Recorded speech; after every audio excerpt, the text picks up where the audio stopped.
کہ کتنا بڑا پاور ہوتا ہے، اور نبی بحکم الہی اس کی امامت کا اعلان کرتا ہے۔ آج کل فیس بک پہ آ رہا ہے رسول اللہ کے بغیر کوئی نبی ہو جائے تو فلاں صاحب ہو گئے۔ فلاں صاحب کہاں سے ہو جاتے؟ دیکھیں نبی کے جو جانشین بنے گا اس کے اندر نبی کے جیسے سارے کمالات ہونے چاہیے۔ اگر نبی کے بعد کوئی نبی بنتا تو پوری ایرا غیرہ کو بنایا ہی نہیں جا سکتا۔ اور نبی صاحب شریعت ہوتا ہے، امام محافظ شریعت ہوتا ہے۔ نبی صاحب شریعت اور امام محافظ شریعت کی ذمہ داری۔ دیکھیں ہم پر جو الزام ہوتا ہے وہ جو اہل سنت ہے، یہ ڈاکٹر تجانی سماوی جو دوسرے مسلک کے ہیں، بعد میں شیعہ مذہب اختیار کیا، انہوں نے کہا شیعہ ہی اہل سنت ہے، مگر میرا دل چاہتا کہ یہ دو لفظ آگے بڑھاؤں تاکہ بات آسان۔ دیکھیں الزام کیا ہے کہ جو علی سے محبت کرے وہ رافضی ہے، تو سب سے پہلے رافضی جو ہے وہ رسول اللہ ہے، وہ اللہ تبارک و تعالیٰ ہے، چونکہ وہ محبت کرتے ہیں تو ان کی پیروی میں ہم محبت کرتے ہیں۔ اللہ محبت کرنے نہیں کرتے، رسول اللہ محبت کرنے نہیں کرتے۔ اور سنت کی بات یہ ہے لوگ جو اپنے آپ کو اہل سنت جو جماعت لکھتے ہیں تو سنت کے ساتھ، اور ہم ان کی تعصی کرتے ہیں تو ہم سے بڑا بھی سنی کوئی نہیں ان کے بعد۔ لہذا صلوات پڑھیں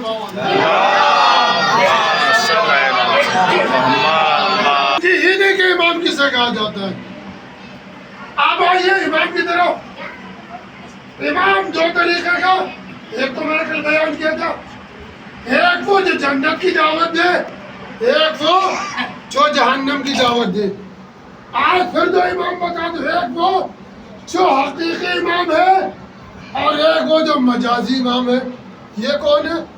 حقیقی امام وہ ہے جسے اللہ نے منتخب کیا، مجازی وہ ہے وہ جو نماز پڑھا رہا ہے۔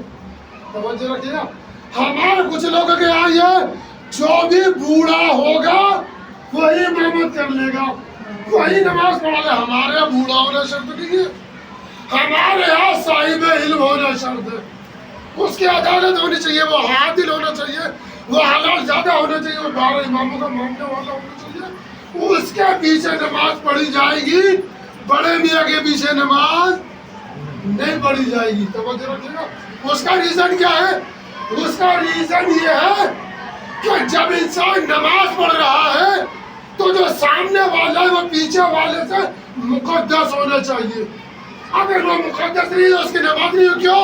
اس لیے اس کے پورے بدن میں سب سے مقدس حصہ جو ہے وہ سر کا ہوتا ہے، اور پیش نماز جب سجدے میں ہے تو مامون کا سر اس کے قدموں میں ہوتا ہے۔ لہذا غیرہ کے پیچھے نماز نہیں پڑھی، اس کے پیچھے نماز پڑھی جائے گی جو ہماری نظر میں صاحب علم ہو، معتبر ہو، حلال زیادہ ہو، تواضع امامی ہو، شجرہ صحیح ہو۔ اب سمجھ میں آیا؟ وہ اور لوگ ہیں جس کو چاہے امام بنائے، ہم وہ ہیں جو بغیر چھان بین کے نماز نہیں پڑھتے۔ سبحان اللہ۔ بغیر چھان بین نہیں، عادل ہونا ضروری ہے۔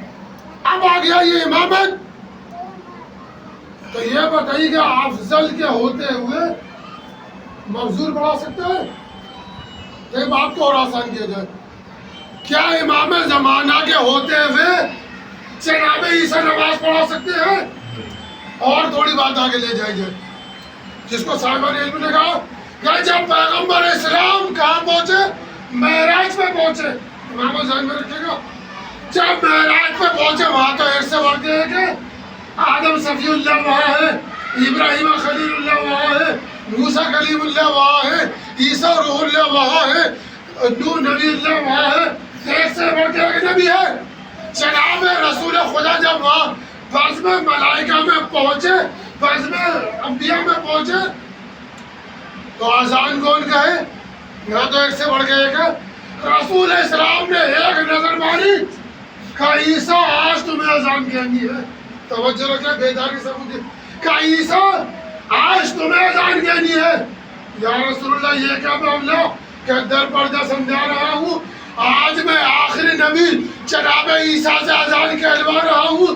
جب میرا آخری بیٹا آئے گا تو عیسیٰ ہی آسمان سے آئیں گے, کوئی دوسرا آسمان سے آنے والے نہیں ہے. جناب عیسیٰ نے اذان کیا اللہ اکبر. تمام انبیاء نے کہا اللہ اکبر. انہوں نے کہا اشہد ان لا الہ الا اللہ. سب نے کہا اشہد ان لا الہ الا اللہ. انہوں نے کہا اشہد ان محمد رسول اللہ. سب نے کہا اشہد ان محمد رسول اللہ. جناب عیسیٰ نے کہا یا رسول اللہ آگے کیا بیان کیا جائے. الہی قانون یہ ہے کہ زمین ایک لمحے کے لیے بھی حجت خدا سے خالی نہیں رہ سکتی. آپ تو چرخ چاروں پر آئے ہوئے ہیں, آپ تو معراج پر آئے ہوئے ہیں. کہا پیغمبر نے کہو اشہد ان علی ولی اللہ. یہ چونکہ اس کا نام لو جو کائنات میں میرے بعد سب سے بلند و بالا ہے. پیغمبر نے کہا اس کا نام اذان میں دیا جائے میرے بعد پوری کائنات میں سب سے بلند و بالا, جو لوگوں کا نہیں بلکہ متقیوں کا امام ہے.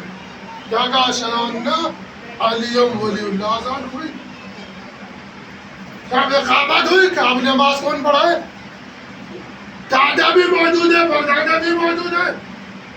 کہا دادا جان ابراہیم آئیے. کہا نہیں میں نہیں پڑھا سکتا ہے. کیوں؟ کہا اگر میں نے آپ کے ہوتے ہوئے نماز پڑھا دی یعنی افضل کے ہوتے ہوئے مفضول نے نماز پڑھ دی, اعلیٰ کے ہوتے ہوئے ادنیٰ نے نماز پڑھا دی تو اس کا ساری نماز ضبط ہو جائے گی, اس کا سارا دین ضبط ہو جائے گا, اسلام ضبط ہو جائے گا. مفضول کو حق نہیں ہے, اعلیٰ کو حق ہے کہ وہ نماز پڑھائے. اب یہی ہمارے پاس دلیل ہے. جو لوگ یہ کہتے ہیں نا علی نے فلاں کے پیچھے پڑھی, فلاں کے پیچھے پڑھی, فلاں کے پیچھے پڑھی, اگر تمہارے بقول یہ بات مان بھی دی جائے تو علی کا کچھ نہیں بگڑے گا. جس نے نماز پڑھائی ہے نہ دین بچے گا نہ اسلام بچنے والا. صلوات پڑھیں گے.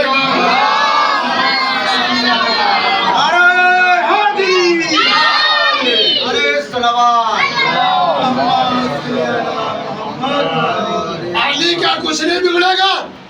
جس نے نماز پڑھائی ہے اس کا دین بھی چلا جائے گا اور اسلام کو تو مسلمان ثابت کرنا ہی مشکل پڑ جائے گا. تو بات ذہن میں رہے کہ امامت, دیکھیں امامت بہت اہم مسئلہ ہے. جناب عیسیٰ چرخ چہارم سے آئیں گے. ان کا سر کس کے قدموں میں ہوگا؟ 12ویں امام کے. 12ویں امام کا سر کہاں ہوگا؟ 11ویں کے قدموں میں. 11ویں کا سر کہاں ہوگا؟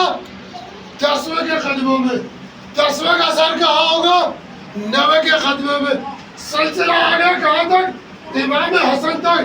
جب اتنے معصوم سر قدموں میں آئے تب علی علیہ السلام کی منزلت سمجھ میں آئے گی. اور جب اتنی منزلت والا انسان اپنے قدم کسی کے پیروں میں رکھ دے تو پھر اس کا مرتبہ کیا ہوگا؟ نہیں متوجہ. پھر اس رسول کی عظمت کا دنیا کا کوئی بشر اندازہ لگا ہی نہیں سکتا. بال بال دیگر یہ کہا جائے جب نبی علی جیسے نہیں ہو سکتے تو ہم نبی جیسے کیسے ہو جائیں گے؟ یہ خالی الزامات ہیں. یہ جب کہ علی نبی جیسے ہیں, ساری اچھائیاں ہیں, سارے کمالات ہیں, ایک چیز نہیں, وہ کیا ہے؟ نبوت. نبوت نہیں, باقی سارے کمالات